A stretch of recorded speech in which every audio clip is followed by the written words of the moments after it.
When elite Tiger crews entered Kursk, what happened next changed history. On the morning of 5th July 1943, as the sun rose over the rolling fields and shallow ravines of western Russia, the fate of the Eastern Front hung in the balance. Along a bulging salient around the city of Kursk, stretching nearly 150 miles from north to south, two of the largest armies ever assembled prepared to collide. On one side stood the German army, launching Operation Citadel, a last desperate attempt to regain the strategic initiative after the catastrophe at Stalingrad. On the other waited the Red Army, dug in behind belts of mines, trenches, and anti-tank guns, ready for a blow they knew was coming. At the spearhead of the German assault rolled the most feared armored weapon of its time, the Panzer-Abteilung 6, Tiger I, crewed by hand-picked veterans from elite, heavy tank battalions. These machines were meant to smash through Soviet defenses and change the course of the war. Little did those crews know that what awaited them at Kursk would redefine armored warfare forever. By mid-1943, Germany's strategic situation was dire. The defeat at Stalingrad in February had cost the Wehrmacht an entire army and shattered the myth of German invincibility. Yet Adolf Hitler believed that a decisive offensive could still turn the tide.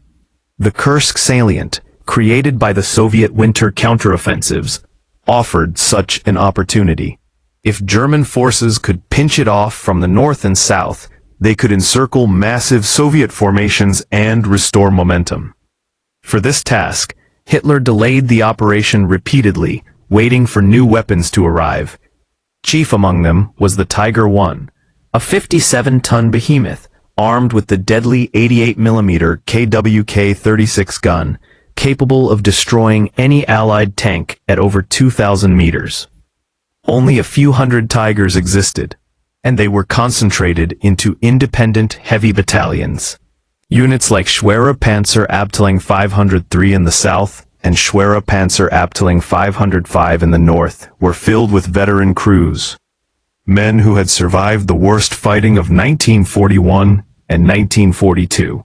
Opposing them, the Soviets prepared with meticulous care.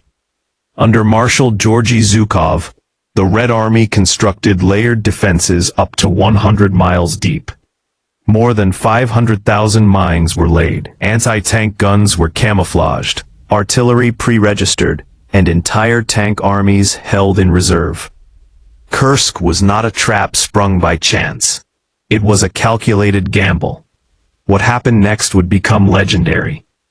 At 0430 hours on 5 July, the stillness shattered. German artillery opened fire, followed by waves of bombers. In the southern sector near Belgorod, Tigers of schwere Panzer-Abteilung 503 advanced alongside the 2nd SS Panzer Corps, their engines roaring, tracks grinding through wheat fields, heavy with morning dew. Inside each tank, 5 men worked in practiced silence: commander, gunner, loader, driver, and radio operator. Fear gripped them, but discipline held. By 0700 hours, the Tigers encountered the first minefields. Explosions rocked the formation.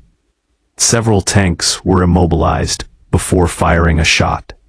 Recovery vehicles struggled forward under artillery fire, while Soviet 76.2mm anti-tank guns opened up from concealed positions.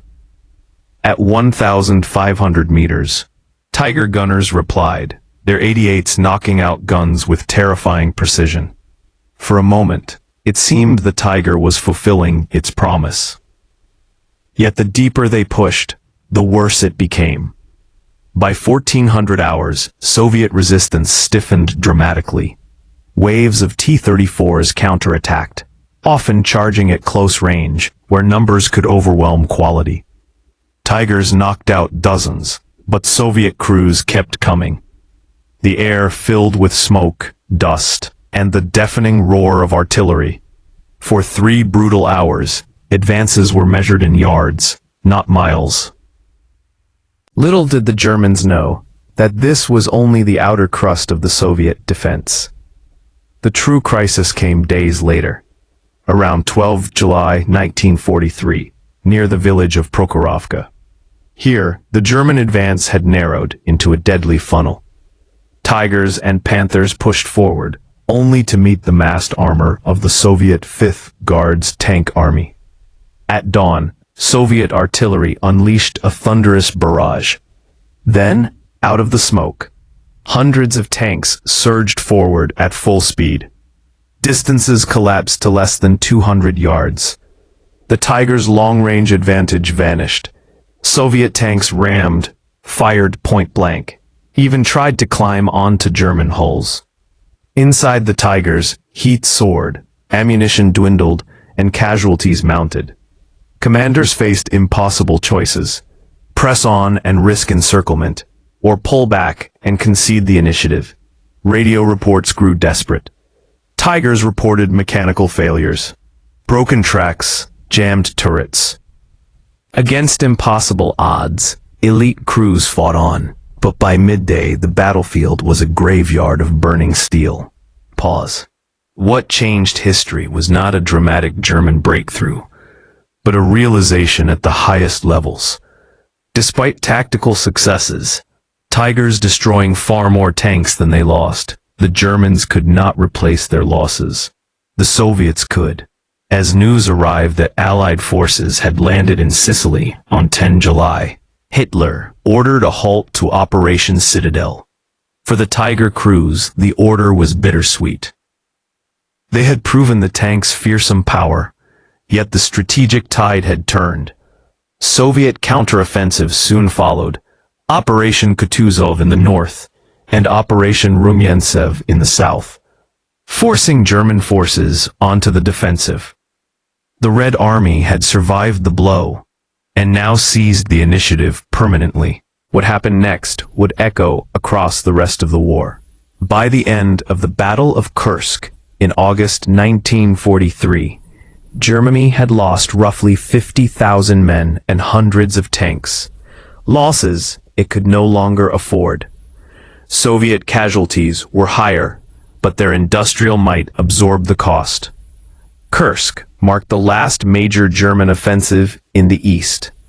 Tiger crews received decorations for bravery, Iron Crosses, Knight's Crosses, yet many would not survive the months ahead. Their legacy was complex. Tactical dominance at the point of contact, but strategic failure in the larger war. Kursk demonstrated that no single weapon, no matter how advanced, could overcome superior numbers, preparation, and resolve. This was just one of countless untold stories from the Second World War. Subscribe to World War II Records as we continue to bring these forgotten chapters of history back to life.